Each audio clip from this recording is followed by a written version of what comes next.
Hello everyone, thank you for attending today. My name is Jessica Hayes and I am the president of the Alabama Association of College and Research Libraries. And partnering with me today is Sarah Whitber. Sorry if I pronounced that wrong. That's right. And she is the member at large for the Alabama Association of College and Research Libraries. And we are happy to introduce this, the first speaker for our AACRL Workshop Series, Jane Daughtry. She will be speaking on the first year transition from being a public librarian to being an awesome academic librarian at Samford University, where she is the reference and instruction librarian, and also you're the social media liaison, right? I'm actually the user engagement librarian here. Oh, user engagement. But I also do reference and instruction. We're going to get to all the hats at some point. You wear many hats. Yes. Thank you all for attending, and Jane, just whenever you're ready to get started. Okay. Yeah, thanks for everybody for being here. Again, I'm Jane, and I've been working here at Samford University for actually about a year and a couple of months, which kind of blows my mind. I can't believe a year has actually already gone by because it's gone by so quickly. But I wanted to take you guys through a little bit of my background. Some of you know a little bit more about this than others, but can everybody hear me okay? Everybody good? Yeah, I can hear you fine. Okay, excellent.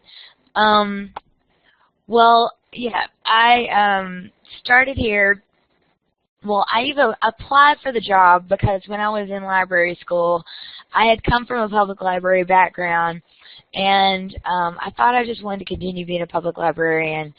But then once I got to library school at UA, I realized that I got an assistantship in information services, and I loved it. And I realized that I definitely wanted to try to work toward being an academic librarian. But things don't always work out exactly the way that you plan for them. So I actually ended up going back to the public library where I started, and I had built up, my connections there because I'd worked part-time there for about a year before I actually made it into library school.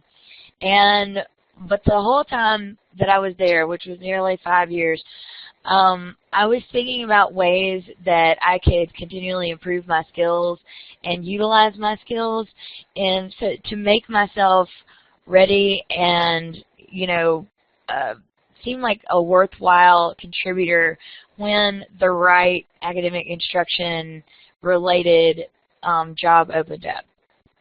And this position opened up here at Samford, and I was down in Gulf Shores, and I read the description of it, and from what I had been doing, which was heavy instruction that was all me, I came from a very small library, nine whole people on the staff, and I was the reference librarian, which meant that I was in charge of reference, I was in charge of all the instruction, I was in charge of social media, I was in charge of our web presence, all that stuff. And I just tried, though, over the course of that job, which I really enjoyed, to continue doing things to make me more marketable, to stay up on technology, to participate in doing presentations, at least at the state level, because there wasn't any funding for really doing much at the national level, and different things like that. And also, for a great part of that time, I acted as an adjunct reference and instruction librarian for the local community college. So for about 5 years, I was at the public library, and then also I had this additional part-time job working for the local community college.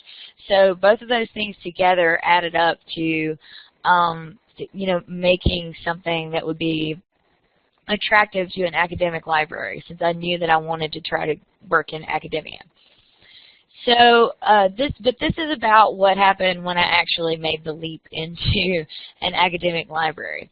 So I wanted to take you guys through it and on my journey, and I wanted to make it really simple, so we're just going to look at some lovely landscape pictures here. And the reason that I started with this winter picture is because it was actually kind of fall-winter when I got started. But one of the first things that happened was I had to make the transition from that position to this position and figure it out as quickly as possible, because I actually started after the semester had already started. And for those of you who are in academic libraries, which I think is everyone right now, this is, you know that starting off partway into the semester, as opposed to, you know, a couple of weeks before the semester starts, sounds like a nearly impossible mountain to climb, but I managed to do it, and I knew that I was going to be a big part of the instruction here at Samford. So one of the priorities for everybody in my department and for me was getting me acclimated to doing instruction here. And now the big difference here between instruction here and the instruction that I was doing, I was the only one that was really even concerned about the stats for the instruction that I was doing before, or whether or not my instruction was effective. And I came here, and we have an entire system for, you know, keeping track of statistics, how many students, which teachers, you know, use us, how many times we see their classes, exactly what we teach their classes. I came into a position where there was already a script when I've been writing my own script. And I only had about a week to jump in, observe some people doing instruction, different people, seeing how they were making it their own, and then do a couple of sessions of observed instruction, and then just get out there on my own during our busiest instruction time in fall and just hit the ground running as far as instruction was concerned.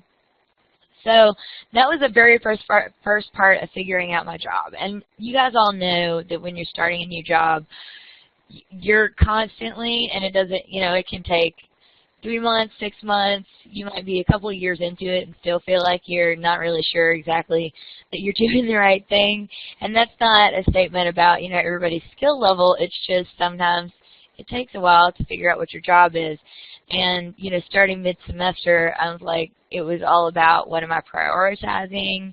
And obviously instruction was a priority right then. But then there were all these other elements of my position that I needed to figure out, how do I fit these into the position that I was hired for. And there's this little part of any job description that says other duties as assigned. And I found out that those other duties were actually really big.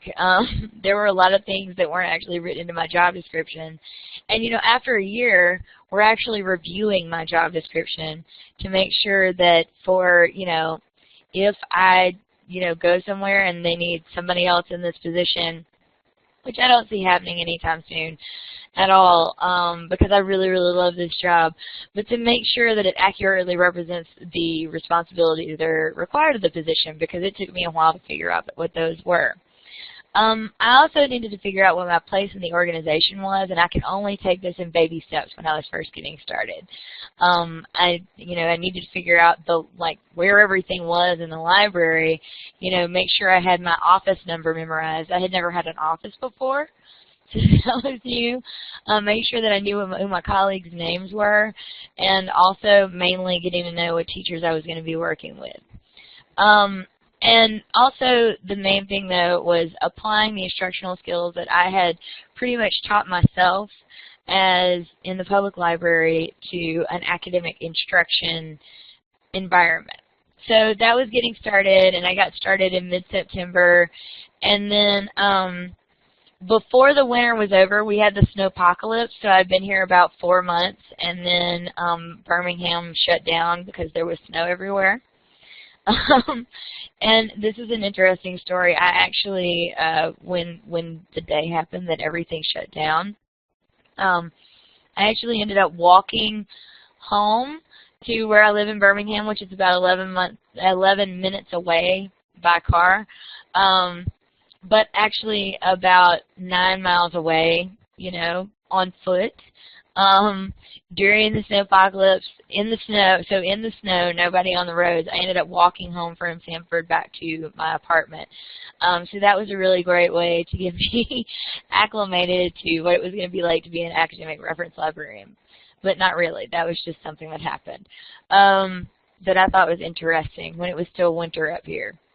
But once we made it through the snowpocalypse, I felt a lot more comfortable in spring, because that was right after the spring semester started. Actually, the snow threw a lot of people off, but I felt a lot more comfortable doing my instruction by that point. I had gotten it down. I gotten a pattern down for how we do it.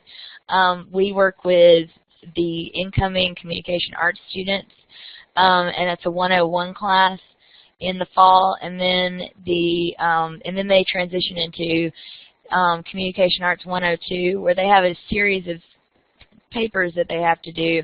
So the only real difference between the two is that you're working with different kinds of writing. And I have a writing background from my undergraduate, so I felt really comfortable just, actually even seeing a lot of the same students, just working with them on different kinds of papers. So in the actual spring, but in the spring of this job, there was a lot more comfort as far as that big part of my job with the reference and instruction was concerned, where the reference and instruction was concerned. So then that kind of gave me a little bit of time to figure out the nuances, what I was supposed to be doing.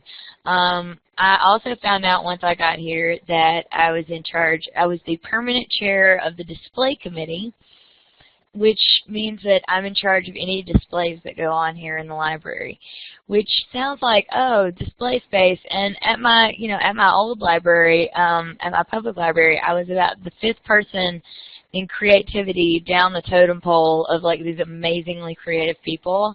The person that was in charge of our displays at the public library where I worked actually had a degree in art.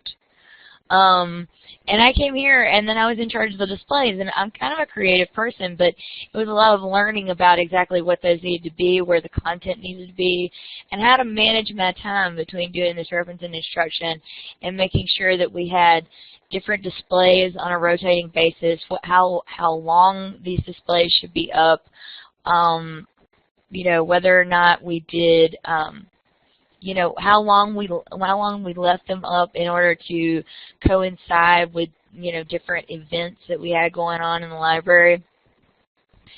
And one thing I forgot to mention about the fall is that also as a user engagement librarian, it's a big part of my job to actually get out there and find out what students want and what they need, and also to put on all the finals activities during fall and during spring. I had a lot of help with it in fall when I got started. But then in spring, I felt like I had a lot more room to innovate as far as what we were going to do. We called them stress busters at the end of the semester, but we kind of had to start planning for that at the beginning of the semester. So I knew that, there was reference and instruction to do, and we do have regular reference hours that we're supposed to take care of. There was this instruction, which is incredibly important, and you're still like you're trying to meet the needs of each class individually. We contact the professors individually, find out what their particular assignments are, and then we try to give as much one-on-one help with the students. We do a class group setting. We also encourage them to get one-on-one help, so helping students individually. And then, making sure that the displays were new and fresh and had really good content. And then also this planning for any outreach events that we might have throughout the semester. So, again, figuring out, where the priorities lay between each of those responsibilities and actually putting them into action was the biggest part. So this is where, before, when I just felt like, okay, all of this has to get done. In spring, I really started learning a lot more about the way I was going to need to manage my time and what it was going to take to accomplish all of these different things in the spring. So I actually tried some new things. I made some suggestions. I felt more comfortable making those suggestions because by the time we had made it through, several of the librarians actually ended up spending 2 nights in the library together during our snowstorm. So everybody got to know one another a lot better in the spring, and I started feeling like I was really a part of the team. Not that I hadn't felt like I was a part of the team up until that part, but you know, the reference department is its own little group within the greater library, and I started to feel like I was a part of the whole library team in spring, and that, you know, I could bounce ideas off of people and rely on them to give me good feedback. And then also my dean has been incredibly supportive of any ideas that I had about improving services or being creative with any of these outreach events, different things like that. Yes, so that was spring. Okay, the actual summer it's supposed to be, you know, a quieter time, fewer instruction sessions, you know, time to get those things done that you didn't get done in the previous 2 semesters. But my actual summer was actually, we had more of a teaching workload than we ever normally had during the summer this past year. And I actually began participating in not just the within the library committee work, but also in university committee work. I got placed on a university committee to work more. It was going to be more active in fall, but I did get placed on the committee during the summer.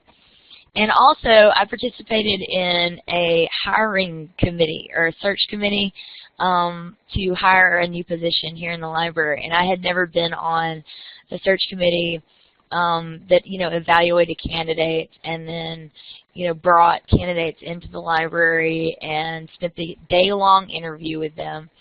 I had never participated in something like that, and that was definitely a new and different experience. To be brought in on a project like that, because this library, while being an academic library, is a relatively small academic library as far as the number of people that we have. So I really found out, and this was something that had been emphasized to me during my interview process, which is still pretty fresh in my mind, that Stanford is really concerned with the fit of the individual, because we do all have to work so closely together. So there was this balance that had to be struck in being on that committee between figuring out, you know, okay, this person has the qualifications, how are they going to impress upon us that they are the best candidate for this position, and how are they going to fit within the organization, because that fit, you know, the way that they communicate with their colleagues, the way that they, you know, communicate with the outside world, those kind of things are super important. And so I found out a lot more about the nitty-gritty of how that works. And we have had a lot of turnover in the past year, so there's always one of these search committees going on. There actually has been one pretty much consistently since I started for different departments. I've only served on one of these committees, but I have a much greater understanding of what my colleagues, you know, are doing when they are being a part of a search committee. So that was definitely a new and different experience during the summer.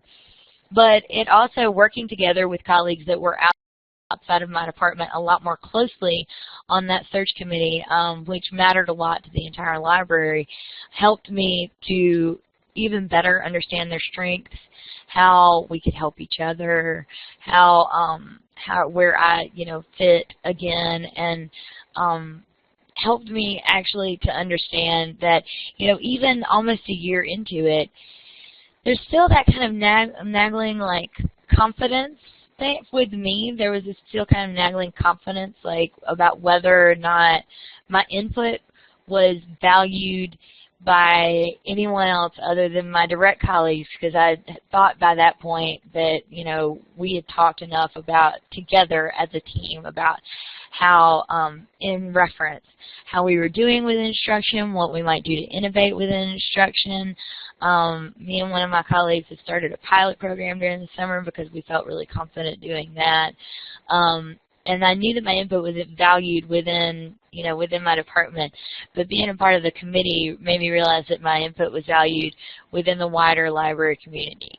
And also, as user engagement librarian, it's interesting because I'm a part of the reference department, but I am also working on the part of the greater library the library as a whole with social media and with trying to bring people into the library. So up until that point, I kind of thought, well, I hope I'm doing this the way that they would like. I would love more input, because if you're familiar with doing social media with a group of people, you're constantly begging for input because you're just the one person and you can't generate all the content yourself. So that's always difficult, and I found that out, but I also found out that people would listen and people were taking me seriously, and that, I really felt like I was a part of the wider team because of all that.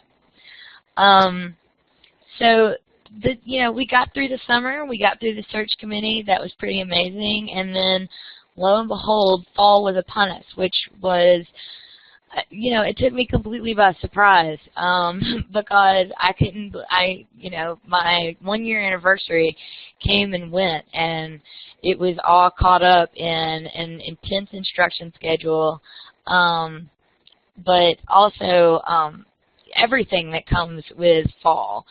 But by this point, by having been in it a year, I had a much better understanding of what my role was and where my strengths and weaknesses were going to be. I have a weakness with delegation as far as my committee is concerned, and I found out, through a couple of instances where I wasn't, present or able to get something done that needed to be done, where I have this tendency to take on everything myself. And that's just a leftover from the old job, because it used to be all me doing anything that had to do with reference or anything, or instruction or anything like that. But I found out that there was this group of people that were really, I knew that they were there to support me, but there were a couple of things that made that abundantly clear. So it's not just a question of trust, it's building trust, on my part. Like, learning that they had trust in me helped me trust them more and helped me understand that they were going to be able to support me in any of my endeavors, no matter what I was trying to accomplish, and that I could ask for help. Learning to ask for help is one of the biggest things, and I hope that in any academic librarian position that you found yourself in, that you can find this reliance on your colleagues, because you will need to rely on them. Okay, like that's a really important thing. You will need to rely on them at some point. And I know it's a long and hard process, and I know that every situation is not the same, that you're not always going to find a group of colleagues that you can rely on and trust, the whole group, or even, hopefully you can find a few that that you can bounce ideas off of, and that they are willing to help you in, whatever ways they can, with, making the library a better, more user-friendly, more attractive place, because all of our mission is actually to make sure that students, faculty, everybody is using the library. That's my main mission, but everybody has to help with that. And learning that everybody did want to help with that was what finally came to me after a year of doing this. So by that time, this fall and the past few months have been my most comfortable time in this position. Up until now, it's just been go, go, go, and this fall has been go, go, go. But it's been very busy, but also with a better understanding of where my time should be spent, and who I can spend it with that's the most productive, who I should go to with certain proposals or certain questions. How to communicate with my coworkers most effectively. That was an ongoing learning process. Whether this person communicates better via phone, this person communicates better via email, if we've done a couple of different efforts with interdepartmental collaboration. We did a large collaboration between the library and the athletic department, and that was a great learning process for me. It was a pretty fun process. We here at the library had been trying for a couple of years to get our Scholar athletes on READ posters, because we purchased the READ software from ALA a few years ago, and the project just never got off the ground. And so I started working in March because I was told we really want to get this project done. I started working with the athletic department in March to get this done, and it was September, mid-September, late September before we actually got about 14 athletes photographed and put into these READ posters. So I learned that it can take a really long time to get a project done if you're working with a department that's, you know, across campus and doesn't necessarily feel like, why would we have a relationship with a library? And you have to, like, it's part of my job to demonstrate that, but I also found out that I had a lot of support in trying to demonstrate that and to make it crystal clear to all of them that this was going to be good for both our department, their department, and even each of the individual departments that the students were from. They actually were all really excited about these READ posters, and to get the whole, like, a lot of people on campus excited about this one project. You know, sometimes it takes 6 months for that to happen, but once we pulled it off, it turned out to be really, really great. And I was completely, you know, I was like, I can't believe that we actually pulled this off. This is incredible. This was a huge teamwork exercise, and it actually, you know, it actually all came together, and I facilitated a lot of that, and so that gave me a lot of confidence in this. And it also did give me a greater understanding of my role as far as, you know, who communication across campus, communication within the library, communication with different departments, all that stuff had to be wrangled, and communication with students, which can be really interesting if you're reaching out to students individually, because different things are going to motivate different kinds of students. And I just came to realize that if you're working with athletics, that only coaches are going to be able to talk to individual students and motivate them to be a part of pretty much anything. But if the coaches make it a requirement, then it's going to work. And so it was the slow process of getting them on board that really made that project work. I also started in on the university committee work, and I'm actually on the Academic Technology and Instruction Committee. And being a part of committee work of any kind, my smaller committee within the library, the hiring committee, and then the larger university committee has given me a lot of opinions on committee work, but it's actually been an interesting process of figuring out how everyone can get together come from different places and give different input and then accomplish something together. So that will be necessarily a part of your process as an academic librarian. Will definitely be committee work as a really focused collaboration between different groups. And I just had never had experience with that before in my previous position, because when you're working with 9 people, everything, that's about the size of most committees. Everything is committee work. Everything is like a group, a joint project, or just me running it by the boss and then her letting everybody know that this was the change that was going to happen. Whereas in the academic setting, it often takes a lot longer to make changes of any kind, and that's because there's so many factors at play.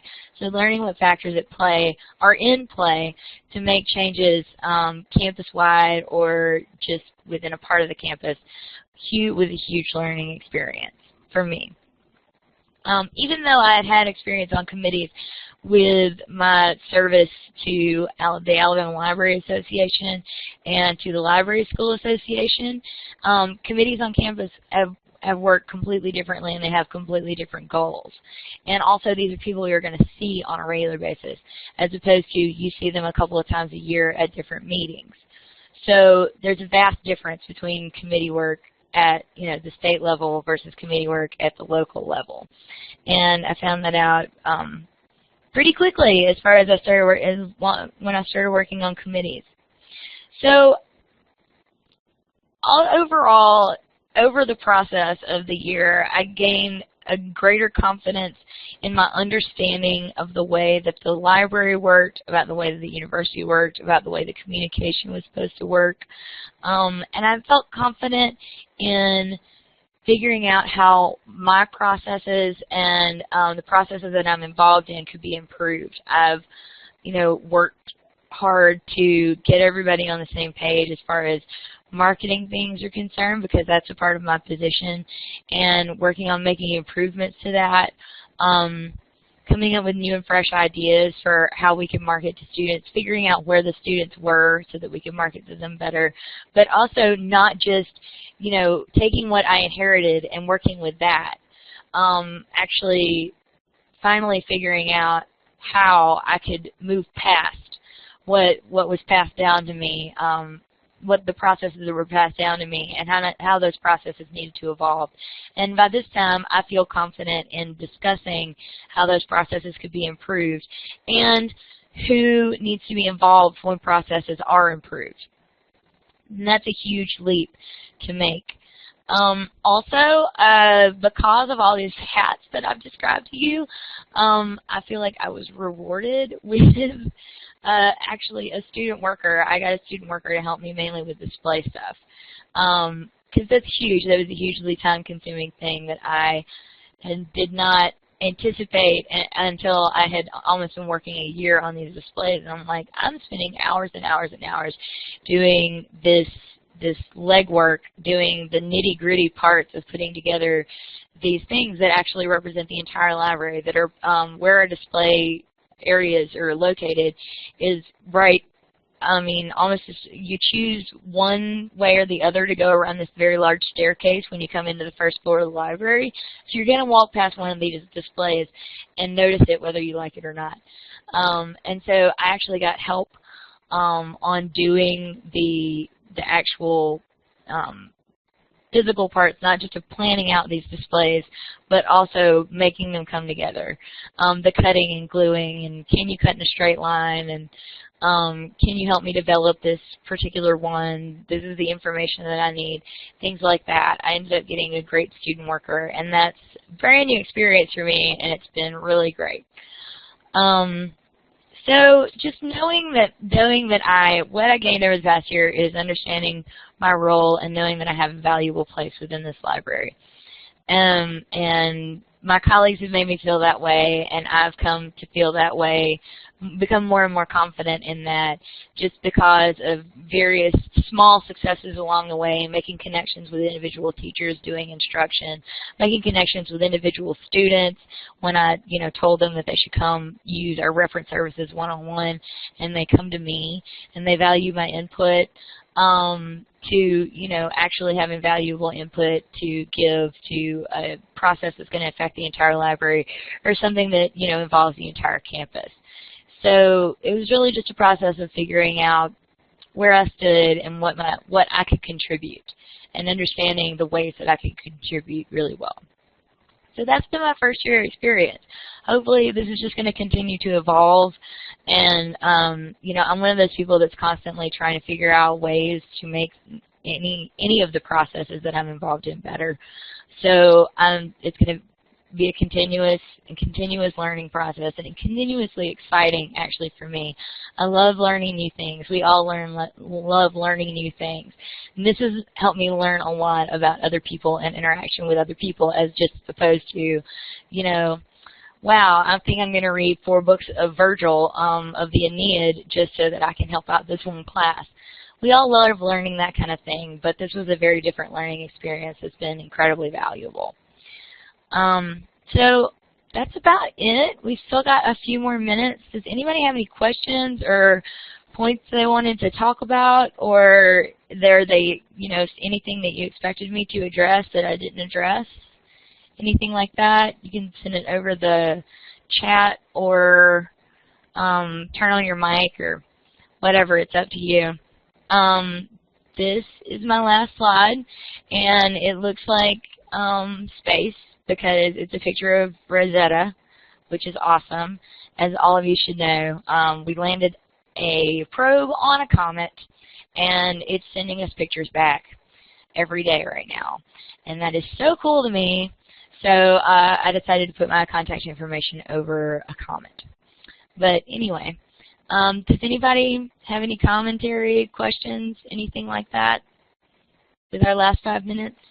Okay, so first year academic librarian says, any classes I wish I had taken? I tell you what, the reason I decided I wanted to be an academic librarian was because of that internship, was because of that assistantship in information services with Brett Spencer at UA. It was amazing. I was actually a part of it with Sarah Whitfer. But I do wish that I had gotten to take, I didn't actually get to take academic librarianship itself with, I think, Dr. Osborne was still teaching that while I was at UA. And yeah, I really missed out taking that because I had focused, I tried to get this big umbrella point of view. But yeah, so I wish I had taken that because I'm not sure. And the thing is that, yeah, Sarah, you know, we always like, because Sarah, you ended up well, you worked for the public library for a little while, and then yeah, moved into I had a very library. similar You trajectory to yours. about this. 4 years at a public library, and now 3 years at an academic. Yeah, it's just it's just completely different. Oh, one thing I do want to mention that I mentioned it briefly. That time that I spent working part-time in the community college and doing instruction at the community college level actually ended up being a big plus for me to get into this academic position, this wider academic position here at Samford. So I would, like, even volunteer experience, like if you have the MLIS, the community college that's closest to you can use your help, okay? Like, I'm almost certain that they are always looking for people. It helped that my very first position in the library before I even decided to go to library school was a position that was with Faulkner State Community College. It was a part-time position that they paid for at my branch library because it served as the local branch's actual physical library. So I had an in before I even got into library school, and so when I came back, I was invited to actually be on campus and be an adjunct. But I think that if you would like to move into an academic library position, that getting instruction experience at that level, at the community college level, is a great idea. But I'm not sure I don't know, what would we have learned in academic librarianship that could have prepared us for what the actual experience of being a librarian is? Yeah, I'm wondering if it would have just given us the, the committee work. I think you've really touched on some of the things that are radically different. The committee work, the collegiality, the collaboration, and the siloed positions in academia are very different from the environment at the public library. And I mean, I know you worked at a larger public library than I did, but even in larger ones, you know, I have friends that work at Hoover Public, which is really big. Right? Yeah. And they all seem to have like a good understanding of what everyone else is doing, and you know where their intersections lie, and you know, how to communicate. And it's because it's all contained in one building. I think that's a huge part of it, is that you're all in one building. And of course, all the librarians that are here at this main library are all in one building. But it has 3 floors, and some people do radically different things that are really completely removed from our individual users, as opposed to, you know, like what we do, which is constant interaction with our users. So it's really difficult to, like, you know, figure out where our connections are there when you're, you know, doing some completely different things. And that just doesn't exist at the public library. Everyone knows because everybody can see it every day. Right.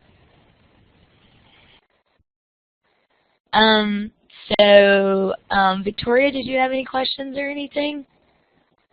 Oh, Yes. Can you hear me? Okay, awesome. I actually did have a question. I don't know, I'm maybe 6 or 7 months in. I'm the circulation and reference librarian here at Athens State, and I'm the supervisor of like 7 kids. They're not really kids.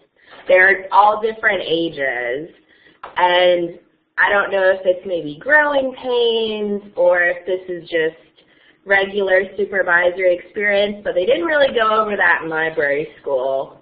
They went over management, but it seemed more like administrative management as far as library school and not just like boots on the ground. So what were your experiences? I know you said you had a work study help you with your and I just got that work study student. How did that we also work out? have a team, a large team of students who are our work study students that are a part of the reference department. Like, I think we have like 10 students or something like that.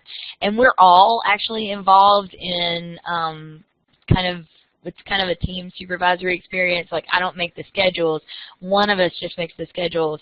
But you know, we all need their help at different times. We all have different, you know, talking relationships with them and things like that. And you know, when you're the only librarian on call or available at any given time, which happens sometimes when right now we only have a 3-person department. So you are supervising no matter what. But I'm wondering if did you just inherit this group of students, or did you have any input in hiring them, or? I inherited half of them. I started like in the interim between the summer sessions. I started in July. So some of them, like one of them graduated, and a few of them I did inherit from the librarian before, the interim librarian.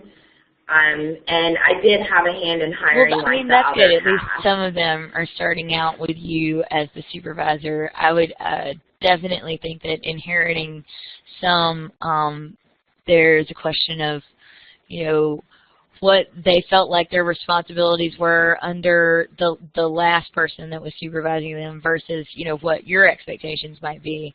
And if this is your first supervisory experience, I know that there's this great hurdle and like understanding exactly, you know, that you have this responsibility, you know, I don't want to use the word minion, but we actually were minions for Halloween. But you know, it's understanding their purpose. Like that, you have to I think that you have to remind yourself constantly that their purpose is to, you know, help you and do what you need done. And that's why, you know, they're getting paid like work by, you know, federal or whatever work study, you know, to be there and do this, have a set of responsibilities. It also helps if you have like a written set of responsibilities and like specified, you know, training tools at hand. Did you have like, you know, really?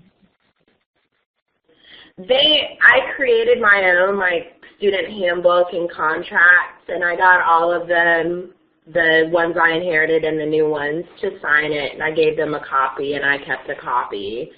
I'm pretty young. I don't know if you could tell. I'm pretty young. I'm in my mid-20s, and some of my students, since Athens State is a non-traditional university, are old enough to be my parents or my grandparents in some cases. Some of them are, you know, they're kind of up in age there. So I didn't know if, I'm sure it's a lot of different factors, especially the ones that I inherited. If maybe the way that they were looking at me was, oh, this, you know, cute little thing, she doesn't know anything, she's just going to let us do what we want, and that's not really the way I operate. I make them do things, and I got a little pushback from it. But I try to, I guess I'm trying to think of them the way I wanted to be thought of when I was a work study. I mean, that makes a ton of sense. With that particular situation, though, I have this problem where I think that anyone that's older than me automatically has some kind of authority. And that's something that I've been fighting against for like years and years at this point. I'm trying to get better. I'm trying to understand. It was definitely something, well, it's something that you get over, you know, with any work environment, especially being young in that work environment. I've been, you know, the youngest person on staff at the last 2 places, you know, that I've worked, and it's really difficult to understand yourself as a colleague or even to be directive when you're working with students that are, you know, older than you and stuff like that. And you just have to, it's just about establishing authority and establishing, and that can be really, really difficult. And I think it's just an individual process as far as each individual student with establishing authority. And I think it can be done with one-on-one. Does anybody else have any really great input on this? Well, I have GTAs and interns every semester, and some of them are older than me. I think communicating clearly your expectations and then just following through is probably the best thing that you can do. And I mean, that goes for so much. Yeah. Yeah, I think the contracts are a good idea. And what do you mean by pushback? Are they just like talking behind your back, or are they actually making comments to your face, or no, like just not doing things?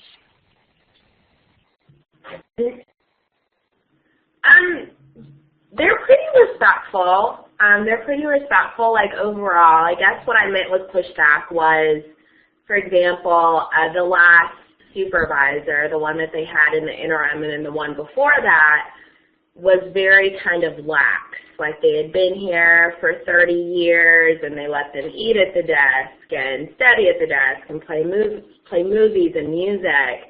And when I got here, I was like, no, you know, absolutely not. I wasn't trying to shake things up, but that's unprofessional and it's unwelcoming. So I told them that, you know, and I told them, you know, you signed this contract. It was in the contract you signed.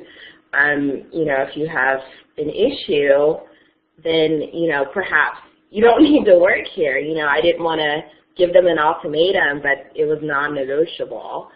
So I got a lot of pushback on that, and I didn't really know how to deal with it because that was something that was always obvious for me whenever I was a graduate student and at the other libraries I worked at. So I guess I just didn't know how to approach them being upset with something that they should have been doing anyway. Yeah, it takes time.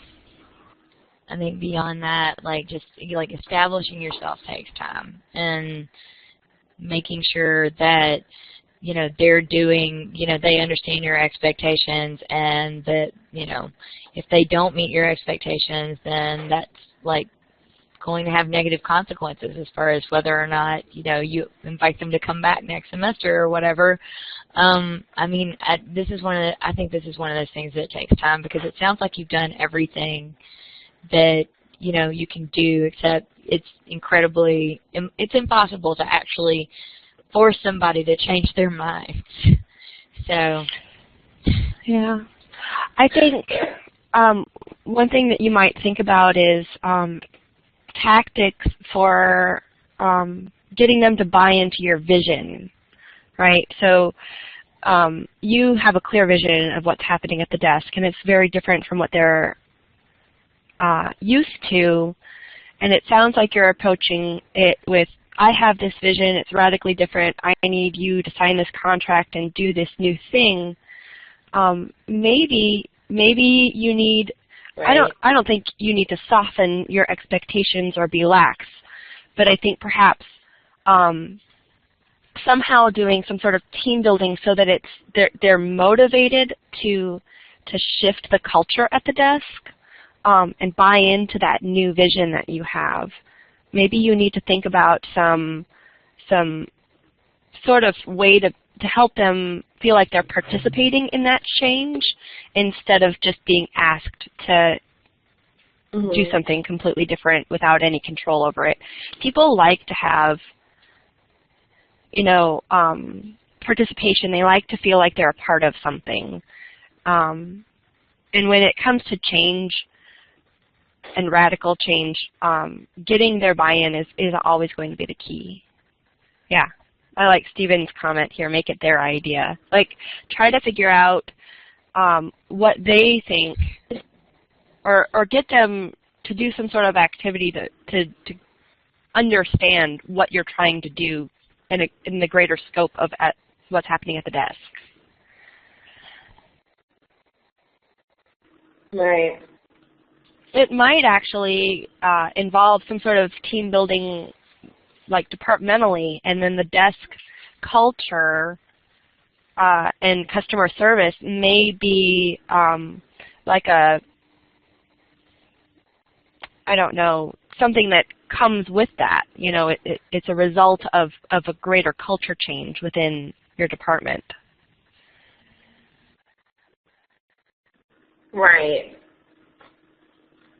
It actually takes, this is Stephen, it takes a little bit to instill a customer service culture, and it sounds like there's been a culture of we're here to entertain ourselves, maybe, you know, or we're here to keep ourselves engaged however we need to engage to remain interested. And so, you know, just trying to, you know, maybe leading them in a discussion, or just it completely informal, just say, hey, you know, tell me about some really, really bad times when you've been out shopping, like some really bad customer service experiences. And then, you know, just like lead that discussion into it. But again, I really do think you're not going to get that change without buy-in. And one way to create the buy-in is like, hey, we want to be better than these horrible experiences we've had in our lives out shopping. And so just because we don't have things necessarily for sale doesn't mean that we can't treat them like customers.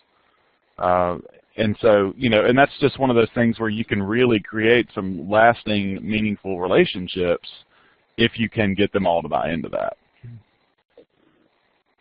So, sorry, that was just my 2 cents. Oh, no. Okay. Yeah.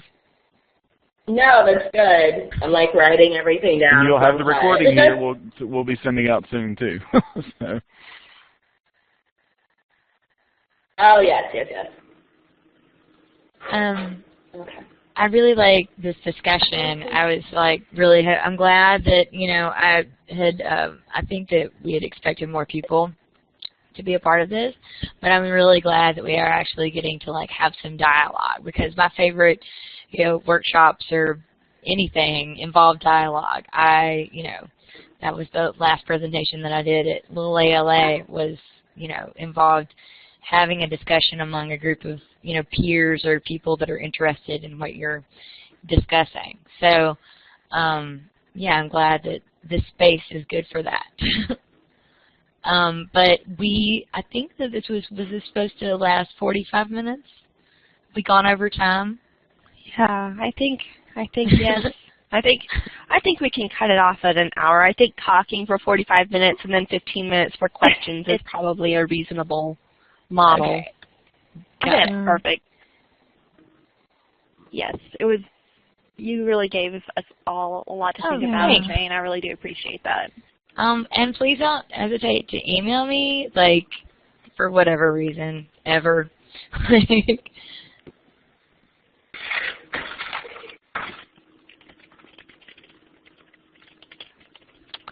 All right. Well, thank you, Jane, for being our first presenter. Okay. Yes. Yeah. And thank you, everyone, for attending. And thank you to Sarah and Stephen for setting this up. Yeah. No problem. Have a great day, guys. All right. Bye. Bye. Okay. You all too. Thank you. Bye-bye.